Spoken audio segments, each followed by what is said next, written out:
Saudara Reza, seorang ikhwah 24 tahun, Tarakan, Kalimantan Utara, wira swasta atau wira usaha di sini sebutnya. Bagaimana kita mengambil sikap Ustaz terhadap teman yang sudah sama-sama komitmen mau berbisnis di luar kota.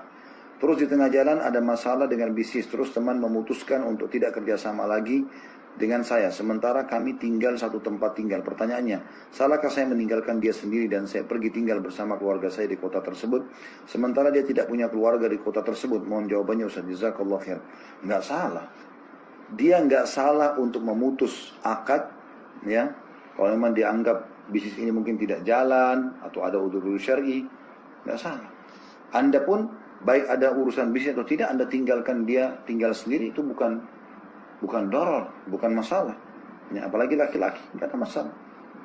Saya rasa itu bukan masalah yang harus dibahas. Saya dianggap itu bahwasanya sebuah masalah kalau saya tinggalkan dia sementara saya sudah tidak bisnis sampai dia. Bisnis atau tidak pun Anda bisa serumah atau tidak serumah dengan dia. Seorang akhwat 20 tahun dari Palembang, mahasiswi. Assalamualaikum warahmatullahi wabarakatuh. Bagaimana caranya tahu doa kita terjawab? Dan bagaimana tahu bahwa keyakinan yang kita dapat itu merupakan jawaban istikharah? Bukan hanya yakin atas berat keinginan pada laki-laki tersebut. Mohon bimbingan Ustaz. Terima kasih Ustaz. Semoga Allah memberkahi Ustaz dan tim. Allahumma amin. Jazakillahu khair atas doanya. Kalau doa diijabah jelas saja. Dimudahkan oleh Allah subhanahu wa ta'ala. Hasil doa istikharah itu bisa kita mimpi baik. Bisa ada kecenderungan tambahan, kita bisa dapat informasi tentang dia, dan saya yakin tidak akan luput dari tiga ini. Akan ada mimpi baik, kalau tidak mimpi maka Anda akan ada kecenderungan, kayak jauh lebih cenderung, lebih berharap pernikahan dipercepat dan seterusnya, atau memang Anda dapat informasi, misalnya dia punya ibu tua yang dia bakti sama anak ibu tersebut, atau Anda dengarkan informasi tiba-tiba sampai dari seseorang baik, orang ini baik, atau orang yang tidak baik, seperti itulah, ya. Dan saya sarankan teman-teman kalau siapapun yang melakukan istikharah harusnya dia kosongkan dulu dirinya dan pikirannya dari apa yang sedang dia inginkan sebagai jadi targetnya. Jadi misalnya mau nikah sama seseorang ataupun yang lainnya ya. Anda atau mau kerja, mau bisnis, mau partner dan seterusnya. Ini jauhkan dulu pikiran itu karena murni ingin mendapatkan, jangan mau saya cenderung agar murni mendapatkan petunjuk dari Allah SWT. Seperti itu. Jadi kalau Anda punya pilihan si A sama si B, tapi memang Anda cenderung sama si A, gitu kan? Dan Anda terus saja komunikasi sama dia dan Anda istikharah, ya kecenderungan akan ke situ nanti. Jadi walaupun nanti akan datang informasi yang kurang baik tentang si A, kita tidak akan mau terima lagi. Allahu a'lam. Selanjutnya dari Akhzaki, laki-laki, untuk ikhwah, 22 tahun, Jakarta, swasta. Assalamualaikum warahmatullahi wabarakatuh. Ustaz, ana mau bertanya, di tempat saya saat ini masih melaksanakan sholat berjamaah di masjid dalam pandemi seperti ini, dan jarak antara azan dan iqamahnya begitu cepat dan membuat saya tidak bisa melaksanakan sholat sunnah qabliyah dengan tenang di rumah. Apakah kita bisa menentukan waktu iqamah sendiri dalam rumah kita jika tidak sholat di masjid, sehingga saya bisa melaksanakan sholat sunnah qabliyah dengan tumanina? Syukran jazakallah khair. Boleh nggak masalah. Ya, jadi kalau iqamah di masjid itu maka disitulah yang melakukan sholat gitu ya. Anda boleh di rumah, nggak ada masalah itu. Selanjutnya saudari Ira, 22 tahun dari Semarang, mahasiswi. Assalamualaikum warahmatullahi wabarakatuh. Izin bertanya, ibu saya sudah berusia 57 tahun. Beliau memang memakai hijab, namun kalau hanya ke tetangga atau ke depan rumah, beliau tidak memakai hijab. Beliau berdalih ada dalil yang menyebutkan usia lanjut diperbolehkan tidak memakainya. Apakah benar Ustaz? Jazakallah khair. Ada benar memang, tetapi bagi wanita yang sudah tidak ada lagi keinginan mau menikah, dalam arti kata sudah tidak ada lagi fitnahnya, sudah tidak ada lagi fitnahnya. Jadi dia betul-betul sudah sudah sangat tua. Ya, tapi ini relatif ya, karena ada wanita 40 tahun bahkan 50 tahun pun dia kena merawat diri masih menarik. Dan ini berbahaya, fitnah bagi orang, gitu kan? Bisa. Maka ini tidak bisa jadi hujjah, harus dilihat dulu, gitu kan? Dan harusnya setiap muslim dan muslimah, terutama sini bicara masalah muslimah, masalah hijab, harusnya bertakwa kepada Allah Subhanahu Wa Taala. Dan dia harus lebih hati-hati, jangan sampai justru nanti malah jadi masalah buat dia, artinya menjadi dosa karena dia hanya berhujjah dengan apa tadi yang disampaikan itu. Allahu a'lam. Assalamualaikum warahmatullahi wabarakatuh. Saya Kerry 30 tahun tinggal di Swedia. Waktu puasa di sini 20 jam. Ada beberapa kelompok yang mengikuti waktu Arab Saudi untuk sahur dan berbuka. Bagaimana hukumnya Ustaz? Saya pernah mengikuti waktu tersebut 1 hari sehingga saya berbuka sebelum waktu maghrib setempat. Apakah harus saya qadha puasa saya? Terima kasih Ustaz. Yang saya tahu Bapak tetap harus ikutin waktu di sana ya. Kecuali memang keadaannya ya, misal tidak ada malam sama sekali. Kalau saya tidak salah dengar ya, pernah di Swedia begitu mungkin terjadi ya, yang betul-betul bisa dikatakan siang terus gitu ya. Itu berbeda, itu mungkin Anda ikuti negara terdekat. Tapi kalau masih seperti ini ya, walaupun 20 jam itu risiko memang. Tapi insya Allah hadis Nabi SAW berlaku, yaitu inna idhamal ajri ma idhamal bala. Sesungguhnya besarnya pahala sesuai dengan besarnya kalau cobaan, gitu kan? Jadi beda teman-teman yang ada di Eropa di musim salju, musim dingin, kemudian lagi tidak pandemi ya misalnya, Anda tetap ke masjid dengan kita di Indonesia yang mungkin cuaca oke-oke saja sepanjang tahun, masya Allah enak gitu ya. Maka beda pahalanya karena di sana lebih kedinginan, lebih susah gitu. Saya pernah waktu ke Australia pas musim dingin, waktu diundang itu hari, dan dingin sekali memang. Dan kita tetap pergi ke masjid sholat subuh. Saya sangat yakin akan beda penilaian pahalanya dibandingkan kalau kita dalam kondisi tidak ada apa-apa gitu ya, seperti itu. Allahu a'lam. Jadi saran saya, Bapak qadha saja puasanya itu insya Allah. Apalagi kan kalau di qadha setelah nanti Lebaran insya Allah mungkin juga waktu sudah berubah.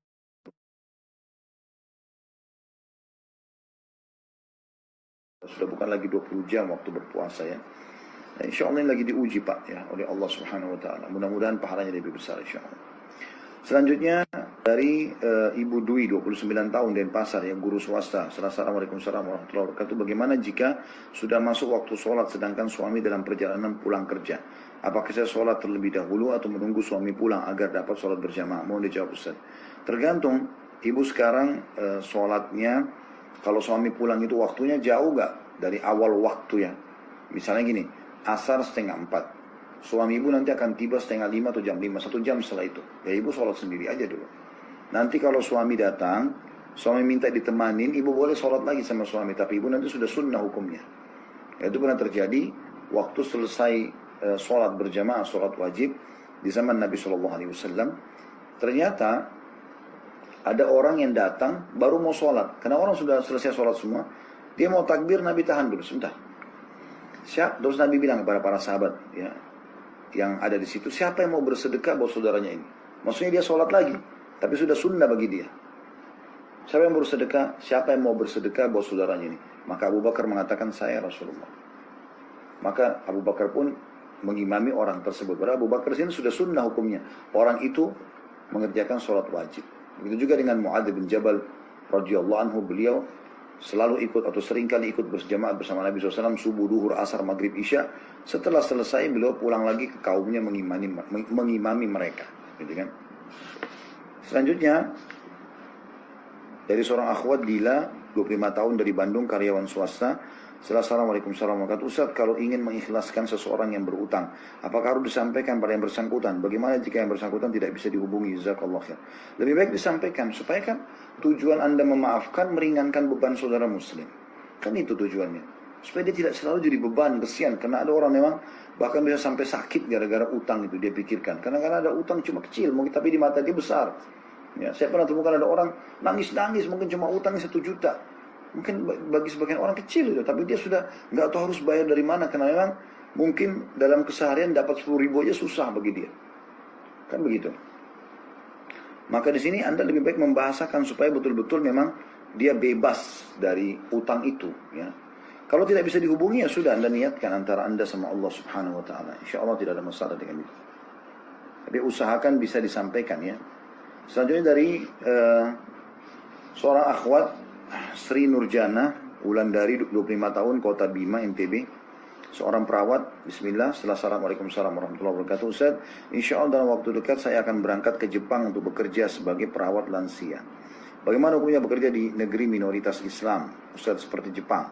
Lalu bagaimana hukumnya ketika dalam bertugas diwajibkan menggunakan celana dan jilbab yang tidak terlalu panjang, dalam kurung sampai menutupi dada saja, agar tetap gesit dan tidak repot dalam bekerja?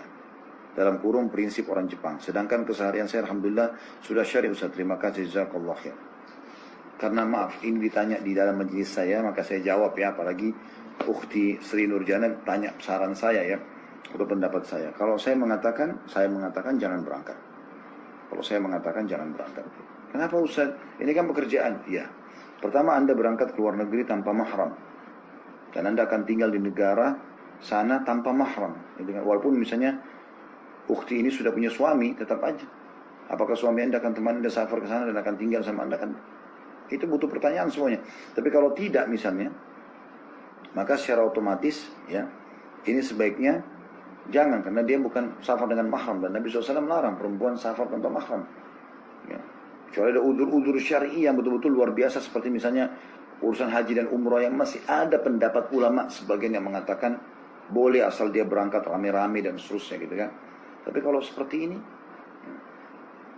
tidak disarankan. Kemudian yang kedua, Anda akan hidup di negara minoritas Muslim. Saya tidak berkata kalau Anda sudah terlanjur tiba di sana, kita beda lagi jawabannya. Ada juga beberapa akhwat kita yang sudah kerja di Hong Kong, yang kerja di mana-mana lah negara-negara. Mereka sudah terlanjur terikat akad. Kita nggak bisa menjawab lagi seperti ini. Karena mereka terikat akad dan sudah terlanjur salah. Semoga Allah maafkan. Tapi ukhti mumpung belum berangkat, jangan berangkat.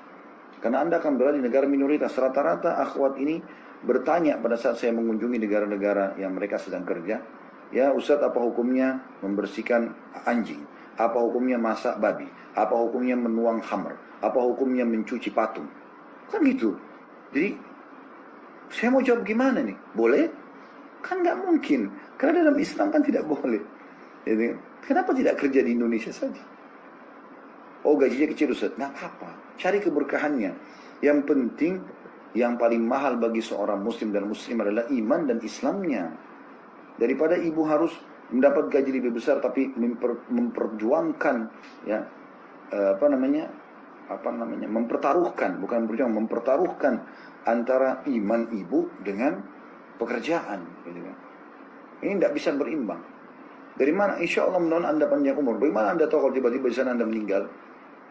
Sementara memang meninggalkan negara tanpa mahram, kemudian juga di negara minoritas. Saya pernah tahu cerita ya, ada orang kita muslim, subhanallah.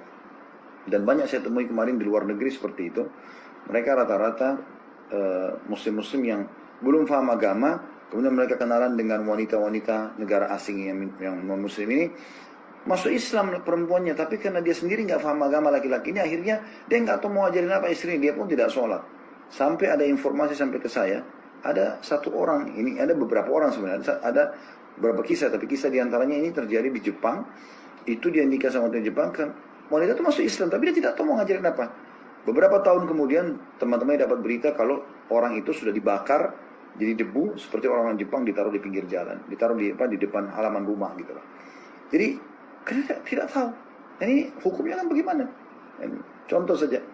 Begitu juga kemarin di Italia seperti itu, saya terima berita gitu kan. Ada seseorang yang Masya Allah, kemarin sempat kita live bersama beliau ya. Itu menceritakan kepada saya awal beliau sadar, ternyata karena dia sempat mendatangi satu orang muslim, gitu kan, yang dia muslim, tapi dia nikah sama orang non-muslim, tinggal di satu kota yang minoritas sekali, akhirnya di sana pada saat meninggal, tiba-tiba sudah di proses seperti orang-orang Nasrani di gereja. Seperti itulah, sampai dia akhirnya terpukul dan dia sadar dengan masalah ini. Jadi saran saya, Allah alam ukhti, apalagi ukhti sudah menggunakan hijab syar'i, Masya Allah, sabarlah sedikit ya, dengan gaji yang lebih kecil. Yang penting niatkan khidmah untuk kaum muslimin, untuk manusia, bermanfaat di klinik dekat rumah, di rumah sakit di kota Anda gitu kan. Ya, itu jauh lebih baik dan lebih mulia insya Allah. Allahu a'lam. Ini saran saya. Tapi ukhti kalau memang merasa belum puas mau bertanya pada orang lain, mungkin ada yang berani mau memfatwakan, silakan safar, itu hak masing-masing ya. Dan juga seorang akhwat 22 tahun di Jakarta, Wafagan namanya ya. Assalamualaikum warahmatullahi wabarakatuh. Ustaz, izin bertanya, ibu saya umur 50 tahun. Selama 2 bulan kemarin tidak haid. Lalu Ramadan ini haid. Dan sudah lebih dari yang biasanya dalam kurun 8 hari. Sekarang sudah hari ke-10 dan masih keluar sedikit-sedikit.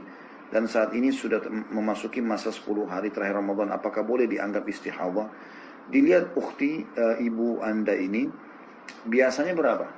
Misalnya biasa 6 hari. Dan itu rutin 6 hari terus. Sekarang ini 8 hari ya. 2 hari itu dianggap istihadah. Allahu a'lam, itu yang saya tahu. Seorang hamba Allah, akhwat 17 tahun di Balikpapan, seorang pelajar bertanya, Assalamualaikum warahmatullahi wabarakatuh. Jazakallah ya Ustaz sudah membacakan pertanyaan ana. Jika seorang wanita sebelumnya belum mengetahui hukum mengenai istihadah, dan hukum wanita yang sedang beristihadah ternyata boleh melaksanakan puasa dan sholat, kemudian si wanita baru mengetahuinya, apakah boleh si wanita yang ditinggal, apakah sholat si wanita yang ditinggalkan semasa ia belum mengetahui hal tersebut perlu diqadha? Jazakallah khair. Ini mungkin perlu ditulis ya. Saya coba pastikan hukumnya insyaAllah. Nanti tolong ikhwah ya, tim tolong dikirim ke ana ini ya. Pertanyaan ini insyaAllah akan tanyakan langsung tentang qadha'nya sholat ya, wanita yang belum paham tentang hukum istihadah. Dari seorang akhwat 17 tahun dari Balikpapan. InsyaAllah ukhti besok kita jawab pertanyaannya ya, di malam hari seperti ini. Selanjutnya seorang akhwat bernama Riri, 24 tahun, Pekanbaru, pegawai. Ayah saya seorang mu'allaf. Apakah beliau tetap akikah untuk dirinya sendiri?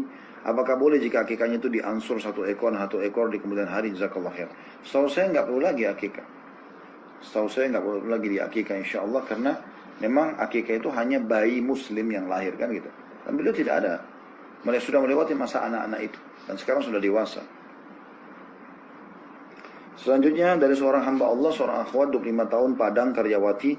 Bagaimana sebaiknya sikap saya jika ada ikhwan yang ingin menkhidbah saya, baik agama dan akhlaknya, dan lingkungan dan teman-temannya juga orang-orang saleh, pekerjaan mapan. Namun dulu ia punya riwayat penyakit jiwa karena stresor yang berat saat kuliah, sehingga pernah dirawat di rumah sakit jiwa berkali-kali.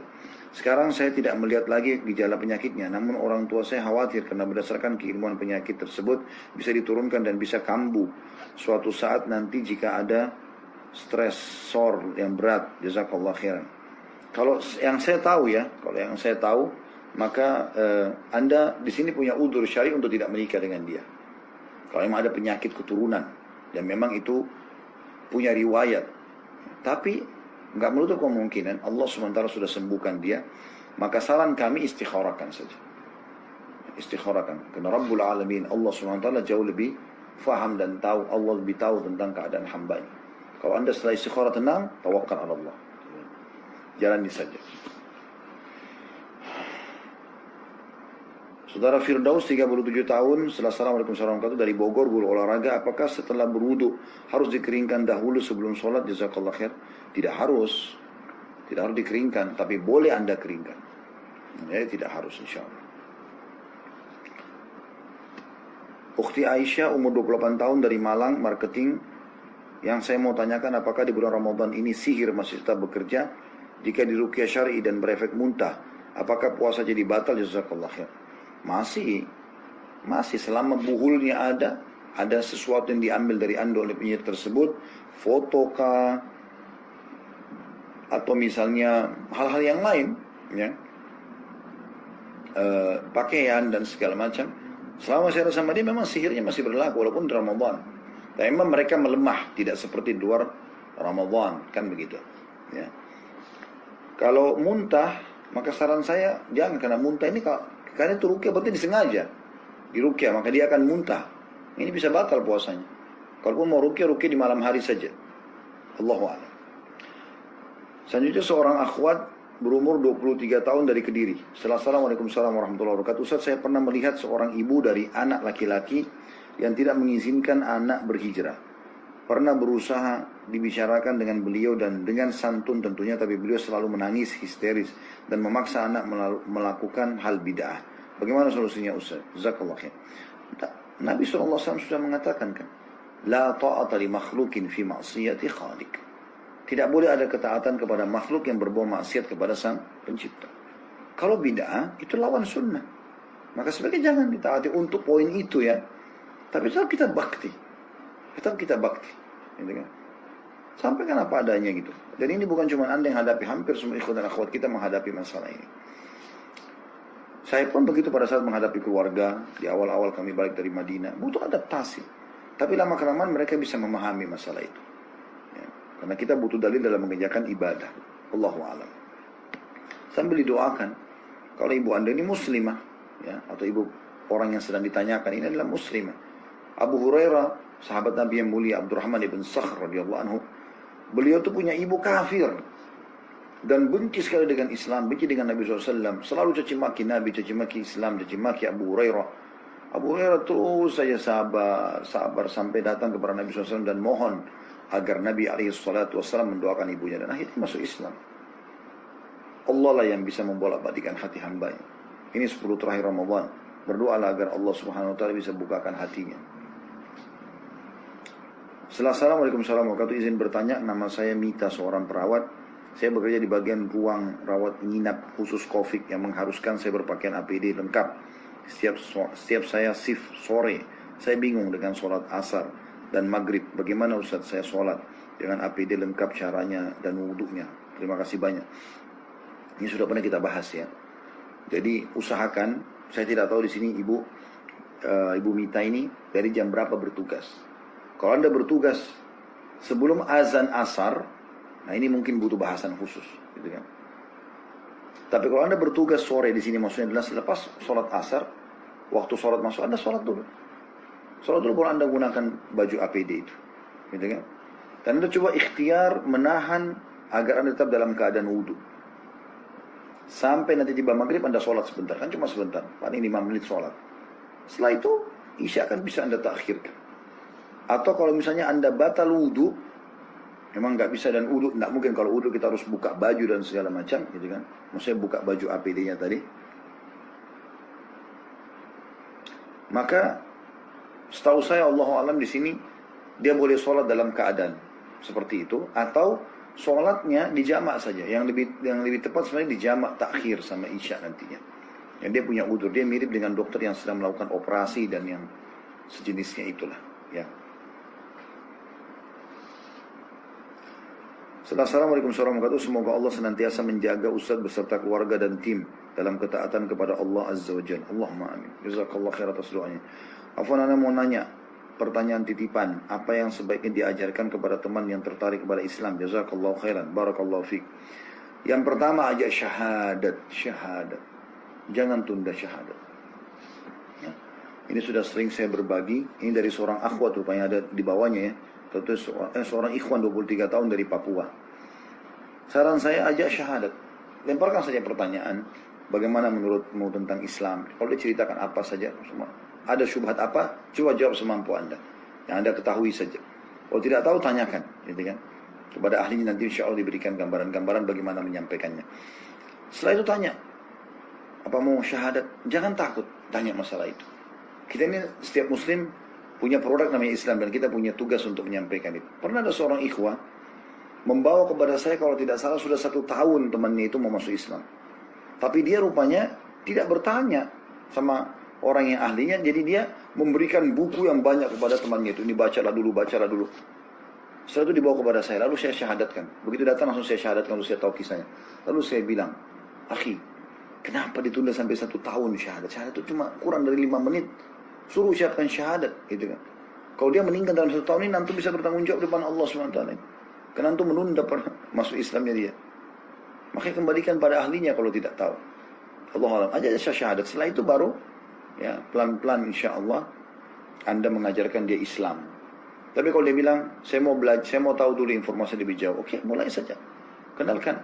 Bagaimana caranya? Apa yang saya sampaikan? Ikutilah wasiat Nabi SAW kepada sahabatnya yang mulia, Mu'adz bin Jabal radhiyallahu anhu. Nabi SAW pernah mengutus Mu'adz bin Jabal ke Yaman sebagai da'i. Dan beliau mengatakan, wahai Mu'adz, kau akan datangi Yaman yang dipenuhi dengan ahli kitab, Yahudi dan Nasrani.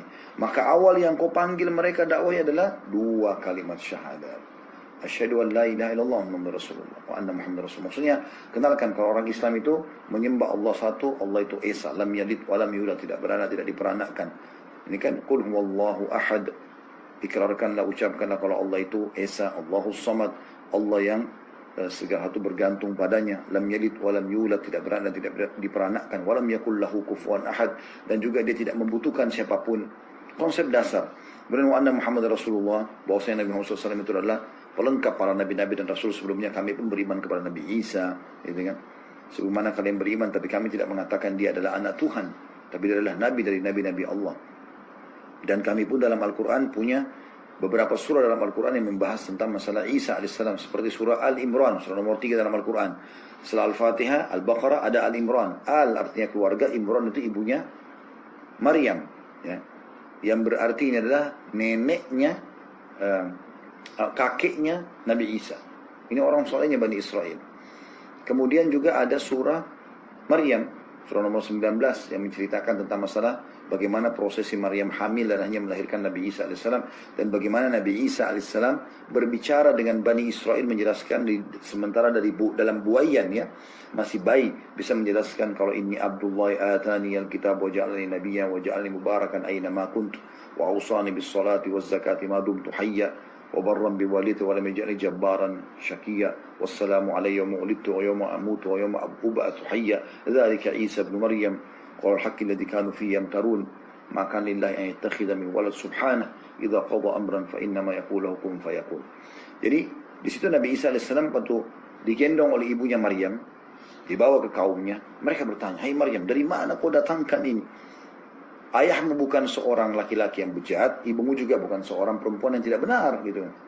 Maka Maryam menunjuk kepada Nabi Isa. Masih boyan. Mereka mengatakan, bagaimana kami bisa ajak ngomong bayi yang masih boyan? Maka Nabi Isa berbicara. Qala inni Abdullah.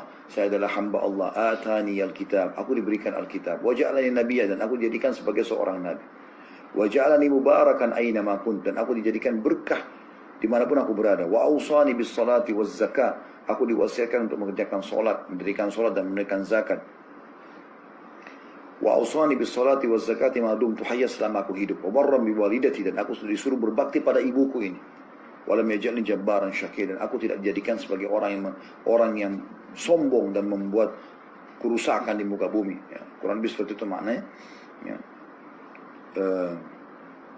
Wassalamu alayya yawma wulidtu yawma amutu yawma ub'atsu hayya, dan keselamatanlah bagiku pada hari aku dilahirkan, aku meninggal, dan aku juga dibangkitkan.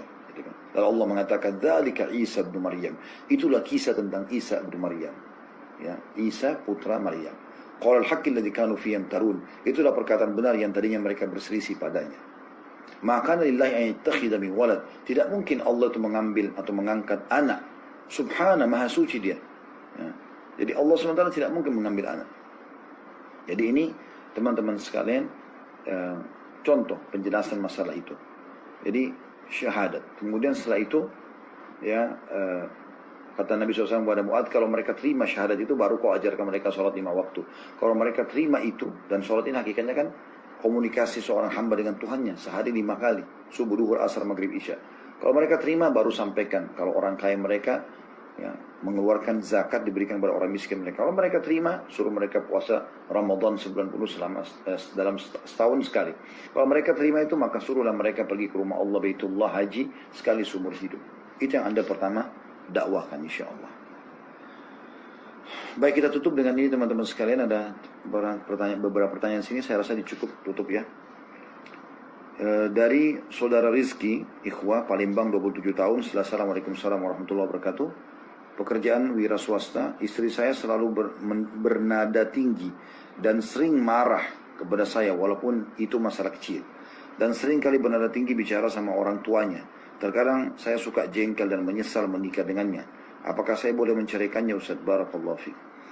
Akhi, ya, kalau Anda saudara Rizki, Rizki, dari Palembang, akhi, sebelum antum bertanya, saya sarankan semua yang mau ingin bertanya, ya, betul-betul antum bertanya ingin mengetahui hukum. Jadi jangan hanya karena ada rasa tidak suka lalu Anda mencari jalan untuk membenarkan itu. Ini saya cuma kasih gambaran dulu, ya. Tapi insya Allah kita menjawab sesuai dengan pertanyaan antum di sini. Kalau memang betul seperti apa antum gambarkan istri antum seperti ini, sedikit-sedikit marah, gitu kan, ingatkan, nasihati. Ini nggak boleh. Sama orang tua pun begitu. Ini ada batasannya. Sampaikan dalil-dalilnya. Kirimkan artikel-artikel tentang masalah marah. Bagaimana itu dilarang dalam Islam, gitu kan. Bagaimana seorang anak muda datang kepada Nabi SAW, lalu Nabi ingatkan, Waktu dia minta wasiat, Nabi mengatakan jangan kamu marah. Dia bilang apa lagi? Jangan kamu marah. Dia bilang apa lagi? Jangan kamu marah. 3 kali Nabi SAW ulangi. Makanya disampaikan, kalau tetap saja dia begitu, tetap dia tidak mau dengar, Anda merasa tidak nyaman, boleh Anda cerai. Kalau tidak akan jadi PR terus kan. Tapi coba dulu sambil didoakan insyaallah. Assalamualaikum warahmatullahi wabarakatuh. Seorang hamba Allah, akhwat 24 tahun dari Majene, mahasiswi. Bisakah kita merasa sakit hati pada orang tua yang berlaku tidak adil atau pilih kasih terhadap anaknya? Terima kasih. Nggak boleh. Tidak boleh sama sekali. Anda akan menerima hak Anda nanti dari Allah SWT. Tapi jangan jengkel dengan orang tua. Boleh Anda ingatkan dia. Itu kan terjadi pada saat saudara-saudaranya Nabi Yusuf cemburu. Kenapa ayahnya Nabi Yusuf atau ayah mereka Nabi Yakub alaihissalam lebih cenderung kepada Yusuf dan Binyamin adiknya. Maka akhirnya mereka berusaha mencelakakan Yusuf alaihissalam dengan melemparnya di sumur. Kisah yang masyhur. Dan Allah mengatakan itu adalah kisah yang paling menarik dalam Al-Quran. Nahnu naqussu 'alaika ahsanal qasas. Kami menyampaikan kepada Muhammad cerita yang paling bagus dan menarik. Seperti itulah. Maka ini teman-teman sekalian, ya, saya sarankan Allah alam, ya, yang bertanya ini jangan terbawa arus seperti itu. Dan insya Allah yakinlah rezeki Anda sudah Allah tentukan. Ya. Tetap menunjukkan yang terbaik, tetap bakti dengan orang tua, jangan balas keburukan dengan keburukan. Semoga Allah memberikan insya Allah balasan yang sempurna dengan itu. Seorang akhwat 27 tahun Jakarta bernama Mei. Assalamualaikum warahmatullahi wabarakatuh. Semoga Allah berikan kesehatan untuk Ustaz. Amin, sama-sama. Saya mau bertanya Ustaz, bagaimana jika ada ikhwan yang ingin melamar kita tapi dalam hal sholat pun yang diwajibkan masih bolong-bolong? Bukankah seorang laki-laki harus menjadi pembimbing untuk istrinya? Solusinya bagaimana Ustaz? Jazakallah khair. Jangan nikah sama orang yang tidak sholat. Walaupun masih bolong-bolong, nggak boleh. Kalau Anda mau dengar saran saya, jangan. Cari orang yang sudah sholat. Di mana saya dapat Ustaz? Di masjid. Di masjid. Kalau azan di saat pertama mereka rutin di majlis ta'lim, gitu kan. Saran saya jangan, karena ini bahaya. Kalau sudah sholat berbahaya. Ini tiang agama. Assalamualaikum warahmatullahi wabarakatuh. Ana Rama dari Jambi. Ana bertanya Ustaz, tante Ana memiliki usaha yang modalnya dari pinjaman bank. Dia sering meminjam uang kepada orang tua. Kalau pakai anak, kalau pakai saya ya. Jadi saya ganti aja semua jadi anak ini ya. Dia sering meminjam uang kepada orang tua anak. Kadang uang itu untuk tambahan modal belanja barang. Dan kadang untuk menambah pembayaran cicilan bank. Apa hukumnya Ustaz? Uang yang dia kembalikan. Sedangkan uang itu dari hasil usaha yang modalnya dari bank Ustaz. Jazakallah khair. Semoga Ustaz tetap sehat. Dan kita semua tetap diberi hidayah dan keteguhan iman. Sebenarnya kasus ini kan kita tidak tahu. Dia pinjam untuk apa? Karena sini kan bukan pinjam untuk modalnya kan. Dia pinjam modal dari bank. Di sini dia pinjam tambahan modal ya. Baik, tambahan modal. Tidak ada masalah. Berarti dalam modal usaha dia ada uang haram, ada uang halal kan gitu. Jadi tidak ada hubungannya dengan usaha yang dia sudah buka. Insya Allah mudah-mudahan tidak ada hubungannya. Jadi kalau uang orang tua Anda diputar di situ ditambahkan sebagai modal, dianggaplah misalnya 90% dari bank, 10% dari orang tua Anda sudah. Kan orang tua Anda hanya dikembalikan dari 10% yang diputar itu. Maka insya Allah tidak ada masalah. Kecuali usaha itu dasarnya memang usaha itu uang haram, usaha haram. Kayak misalnya diskotik, karaoke, segala macam. Nah itu baru tidak boleh. Baik, 2 pertanyaan terakhir di sini ya. Saya sebenarnya harus tutup, tapi saya akan bacakan 2 ini. Assalamualaikum warahmatullahi wabarakatuh. Saya Wahyu, umur 25 tahun dari Bandar Lampung. Afwan Ustaz, saya mau bertanya, saya masih bingung. Di masjid saya setiap sholat 5 waktu selalu ada doa kunut. Apakah saya harus mengikuti doa kunut atau tidak? Dan apakah harus mengangkat tangan saat doa kunut? Semoga Ustaz selalu diberikan kesehatan oleh Allah SWT. Jazakallah khair. Mungkinnya dikerjakan adalah kunut nazilah, ya. Kunut nazilah. Tapi saya tidak tahu karena kunut nazilah ini Allahu a'lam, kemungkinan yang saya fahami ya, itu adalah perintah dari pemimpin ya. Dari pemimpin atau amir ya, wilayah itu yang meminta agar muslim mengerjakannya, atau mungkin ada kesepakatan ulama setempat untuk mengerjakannya gitu. Tapi kalau sebagian mengerjakan, sebagian tidak, ini lebih baik dihindari. Allah. Assalamualaikum warahmatullahi wabarakatuh. Apakah jika ganja dipakai dalam kadar tertentu yang katanya baik buat pengobatan, apakah tetap haram? Dari Jakarta. Haram. Tidak boleh. Ya, saya ulangi, akbar. 5 huruf. H-A-R-A-M. Haram. Jangan negosiasi masalah itu. Karena dasarnya haram, walaupun sedikit. Ya. Kita punya segelas susu, kita taruh setetes racun. Sama saja akan rusak susunya.